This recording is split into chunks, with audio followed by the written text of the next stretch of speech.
dan pengawal pengadilan dan keadilan bagi adanya dugaan pencabulan terhadap anak umur 6 tahun, kelas 6, umur 11 tahun yang diduga dilakukan oleh oknum guru bahasa Arabnya sendiri salah satu sekolah Islam terbatu di Bandar Lampung. Hukum RHNKO di sebelah kiri saya ini Restu, beliau adalah kakak kandung dari korban anak kita. Sebelah sini tim saya namanya Pardo. Oke, lanjut. Bahwa ini adalah terkait laporan dari pihak keluarga yang diwakili oleh kakak kandungnya yang bernama Restu bahwa adanya dugaan pencabulan dan pelanggaran Undang-Undang Perlindungan Anak, yaitu yang dilakukan oleh oknum gurunya sendiri. Kami langsung, karena tadi dirilis dari pihak Polres belum ada kronologi, kami langsung ceritakan kronologinya, mudah-mudahan bisa dipahami secara lengkap. Kronologi dari korban adalah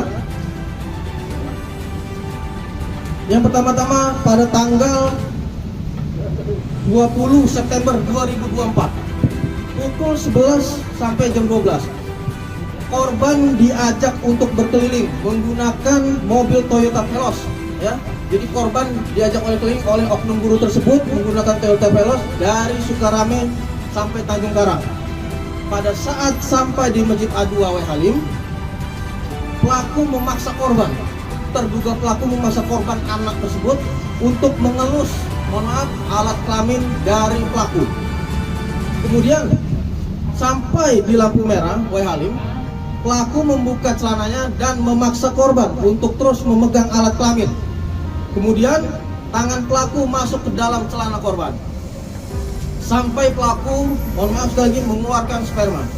Dan sebelum ini masih berlanjut, dan sebelum diantarkan pulang oleh pelaku bertanya kepada korban, ada yang tahu nggak teman-teman kamu? Maksudnya teman-teman dari korban. Korban pun menjawab, nggak ada. Kemudian korban disuruh mendekat untuk dipeluk dan kembali cium bibir. Kemudian ada 3 kejadian di sini, 3 kali. Yang kedua, bahwa kejadian kedua tanggal 26 September 2024 dilakukan di tempat korban menimba ilmu dan dilakukan oleh oknum guru tersebut sendiri yang seharusnya menjaga di lingkup pendidikannya, yaitu bahwa setelah jam ekstrakurikuler tilawah, saat itu korban disuruh pelaku untuk mengunci kelas bagian atas. Kemudian pelaku mengikuti korban dari belakang. Saat korban mau menutup pintu, pelaku mendorong korban masuk ke dalam ruangan tersebut. Kemudian korban menepis tangan pelaku dan teman korban memanggil karena sudah dijemput oleh kakaknya. Jadi korban ini dipanggil oleh temannya memberitahukan sudah dijemput oleh kakaknya. Kemudian yang ketiga, bahwa pada tanggal 29 September 2024 saat korban dijemput dan diajak ke belakang lapangan Waidadi untuk melakukan oral seks dengan cara pelaku membuka celananya dan menyuruh korban untuk mengisap alat kemaluan korban pelaku. Kemudian korban mengatakan dengan tegas dan ketakutan nggak mau, tapi pelaku tetap mengatakan nggak apa-apa dan dipaksa. Oke, yang pertama terkait kronologi, terkait tentunya tentang undangan kami menyangkut adanya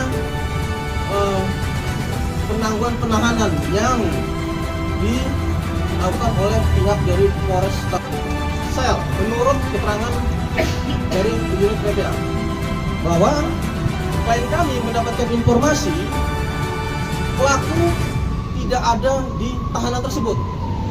Oleh karenanya kami sebagai kuasa hukum mengkonfirmasi informasi tersebut langsung ke pihak Polres dengan cara mengecek langsung tahanan. Dan kami memang benar mendapatkan bahwa pelaku atas nama inisial Z ini tidak ada di tempat sudah 3 hari. Kami telusuri kembali bahwa dilakukan penangguhan penahanan. Pada saat itu kami langsung menemui Kanit, Pak Kanit PPA namanya Edi, saya sebut aja di sini, Bang Edi. Ya.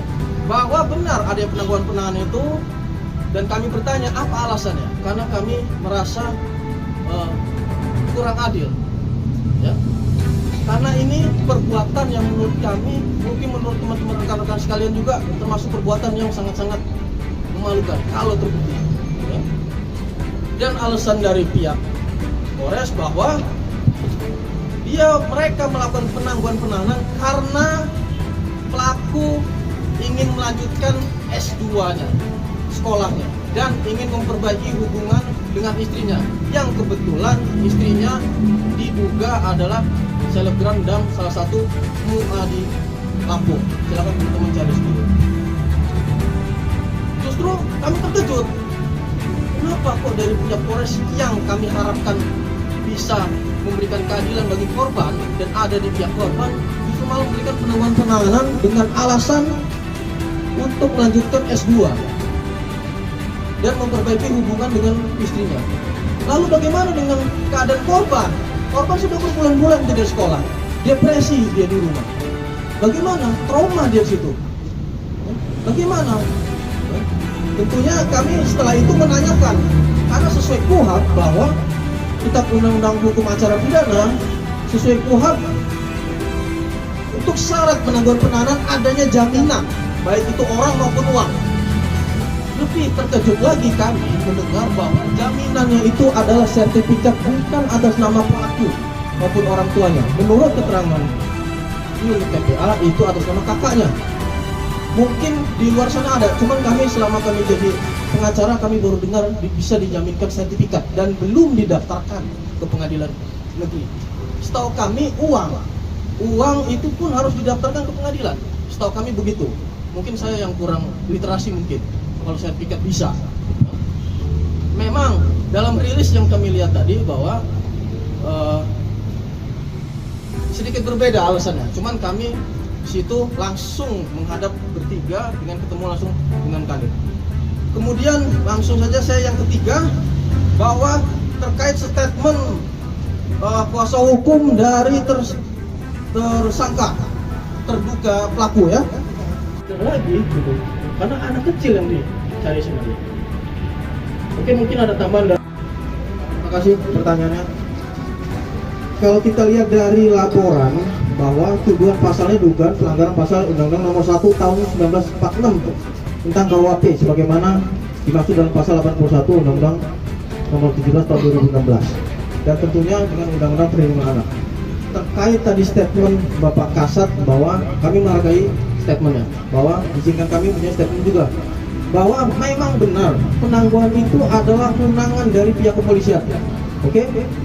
Tapi pihak kepolisian itu wajib ada indikator. Apa itu indikatornya? Adalah ada subjektif, ada objektifnya. Objektifnya adalah dia tidak melarikan diri, salah satunya seperti itu.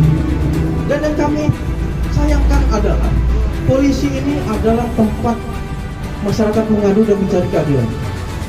Kira-kira menurut rekan-rekan sekalian, kalau alasan penangguhannya untuk pelaku ini melanjutkan sekolah S2 dan untuk memperbaiki hubungan dengan istrinya yang belakangan diketahui diduga sebagai selebgram dan MUA yang cukup terkenal di Lampung, kira-kira adil nggak teman-teman sekalian untuk korban? Korban di rumah berbulan-bulan, takut sekolah, takut ketemu teman, takut ketahuan orang, sangat-sangat tidak adil menurut kami. Untuk pasal yang diterapkan sudah tinggi. Kalau untuk pasal diterapkan secara resmi kami belum mendapatkan. SP2HP pun kami belum mendapatkan SP2HP. Dan keluarga pun belum SP2HP belum ada. Ya. Karena ya memang jangan cukup banyak, wajar tadi, gitu kan? Karena kami melihat berita bahwa banyak pelaku-pelaku lain yang tertangkap. Contohnya Muhammad yang guru ngaji itu tertangkap langsung rilis. Kok punya kami nggak rilis gitu bersatu bulan? Dan kenapa dugaan kami ketika ada undangan baru rilis yang tadi? Tapi kami tetap berterima kasih di balik kekurangannya dari pihak kepolisian, kami tetap berterima kasih. Untuk penangkapan sendiri itu tidak ada di pihak kepolisian, Pak? Untuk penangkapan tidak ada secara paksa. Itu menurut keterangan Kanit itu diundang dan datang sendiri. Suka megang Demikian. Itu harapan warga untuk mencari keadilan bahwa melalui forum resmi ini saya sebagai kuasa hukum mewakili keluarga korban anak yang masih umur 11 tahun meminta dan memohon kepada Bapak Kapolda Lampung, Bapak Kapolres ya, untuk membatalkan penangguhan penahanan dari pelaku atas beberapa alasan. Yang pertama, khususnya demi menjaga tidak adanya korban-korban lain dan demi menjaga tidak kaburnya pelaku. Mohon dengan sangat kepada Bapak Kapolda, Bapak Kapolres, dan rekan-rekan media sekalian bantu dan kawal kasus. Terima kasih.